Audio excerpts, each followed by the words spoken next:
আসসালামু আলাইকুম রহমতুল্লাহি অবরাকাতুহ। প্রিয় দর্শক, আজকে আমরা 5টি বিশেষ গুরুত্বপূর্ণ আমল সম্পর্কে জানব, যেই 5টি আমলের মাধ্যমে আপনি 5টি ফজিলত লাভ করবেন। প্রিয় দর্শক, চলুন তাহলে আমরা সেই গুরুত্বপূর্ণ 5টি আমলের ফজিলত সম্পর্কে জেনে নেই। ভিডিওটি শুরু থেকে শেষ পর্যন্ত দেখলেই এই 5টি বিশেষ আমল সম্পর্কে আপনি সঠিক ধারণা পেয়ে যাবেন। মাত্র 20 সেকেন্ডে জান্নাতের অধিকারী হয়ে যান। প্রিয় দর্শক, প্রতিজন মানুষ চাই ধনী হোক কিংবা গরিব হোক, মাত্র 20 সেকেন্ডে জান্নাতের সার্টিফিকেট নিয়ে নিতে পারেন। এই সার্টিফিকেটের ঘোষণা সাধারণ কোনো মানুষ দেননি, দিয়েছেন খোদ আল্লাহ রব্বুল আলামিন। সত্য হলো, বাক্যগুলো পূর্ণ বিশ্বাস ও অনুশোচনার সাথে পড়তে হবে। বাক্যটি হচ্ছে এই দোয়াগুলো: আল্লাহুম্মা আনতা রব্বি লা ইলাহা ইল্লা আনতা খালাকতানি ওয়া আনা আবদুকা ওয়া আনা আলা আহদিকা ওয়া ওয়া'দিকা মাস্তাতা'তু আউযু বিকা মিন শাররি মা সানা'তু আবুউ বিনি'মাতিকা ওয়া আবুউ বিযামবি ফাগফিরলি ফাইন্নাহু লা ইয়াগফিরুয যুনুবা ইল্লা আনতা। যারা আরবি পারেন না তাদের জন্য এখানে বাংলা উচ্চারণও দেওয়া আছে। আল্লাহুম্মা আনতা রব্বি লা ইলাহা ইল্লা আনতা খালাকতানি ওয়া আনা আবদুকা ওয়া আনা আলা আহদিকা ওয়া ওয়া'দিকা মাস্তাতা'তু আউযু বিকা মিন শাররি মা সানা'তু আবুউ বিনি'মাতিকা ওয়া আবুউ বিযামবি ফাগফিরলি ফাইন্নাহু লা ইয়াগফিরুয যুনুবা ইল্লা আনতা। অর্থ: হে আল্লাহ, আপনি আমার রব, আপনি ছাড়া আর কোনো ইলাহ নেই। আপনি আমাকে সৃষ্টি করেছেন, আমি আপনার বান্দা, আর আমি নিজের সাধ্য পরিমাণ আপনার প্রতিশ্রুতি ও ওয়াদার উপর প্রতিষ্ঠিত আছি। আপনার কাছে আমি যা কিছু করছি তার অনিষ্ট থেকে আশ্রয় প্রার্থনা করছি। আমি আপনার নিয়ামতের স্বীকৃতি দিচ্ছি এবং আমার গুনাহের কথাও স্বীকার করছি। কাজেই আপনি আমাকে ক্ষমা করে দিন। গুনাহ মাফ করবার মতো আপনি ছাড়া আর কেউ নেই। দলিল: আল্লাহর রসুল সাল্লাল্লাহু আলাইহি ওয়াসাল্লাম বলেছেন, যে ব্যক্তি এই বাক্যগুলো পূর্ণ বিশ্বাসের সাথে পাঠ করবে, যদি সেদিন সন্ধ্যায় সে মারা যায় তাহলে সে জান্নাতে প্রবেশ করবে, আর যদি রাতে পড়ে সকালে মারা যায় তাহলেও সে জান্নাতে প্রবেশ করবে।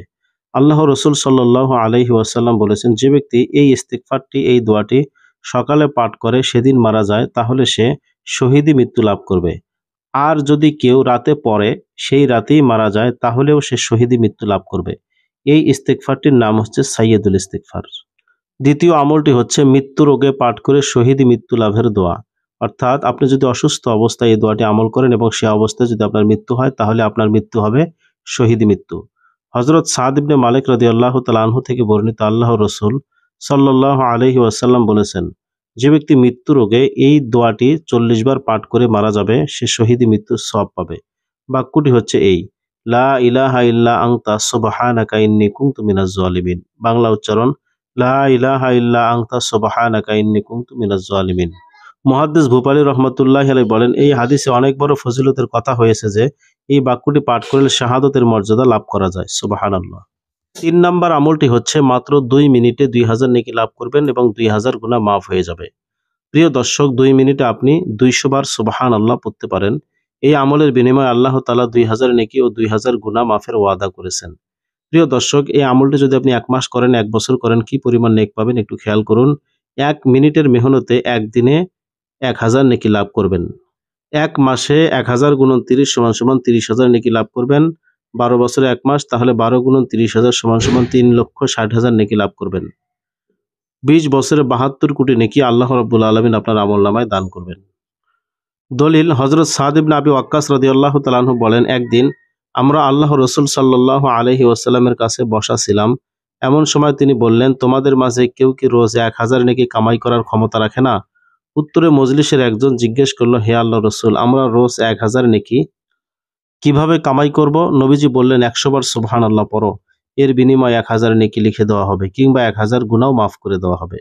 প্রিয় দর্শক, মহান আল্লাহ তাআলার শান দেখুন। 100 বার সুবহানাল্লাহ পড়ার বিনিময়ে তিনি 1000 নেকি দান করেন। শুধু তাই নয়, এ তো হলো সর্বনিম্ন সংখ্যা। ইখলাস ও নিয়ত অনুপাতে তিনি যাকে যা খুশি সওয়াব দিতে পারেন। এক বর্ণনা আছে, এর বিনিময়ে 1000 নেকিও লিখে দেওয়া হবে কিংবা 1000 গুনাহও মাফ করে দেওয়া হবে। সুবহানাল্লাহ। অপর এক বর্ণনা আছে, 1000 নেকিও লিখে দেওয়া হয় এবং 1000 গুনাহও মাফ করে দেওয়া হয়। সুবহানাল্লাহি ওয়া বিহামদিহি। আল্লাহ পাক আমাদেরকে এই আমলটি খালেস নিয়তে করার তৌফিক দান করুন। প্রিয় দর্শক, এর পরের আমলটি হচ্ছে ইস্তেগফার, অর্থাৎ আল্লাহর কাছে ক্ষমা চাওয়া সকল দুশ্চিন্তার প্রতিকার। অর্থাৎ আপনি যত বেশি বেশি আল্লাহর কাছে তওবা করবেন, ইস্তেগফার করবেন, তত বেশি আপনার দুশ্চিন্তা দূর হয়ে যাবে।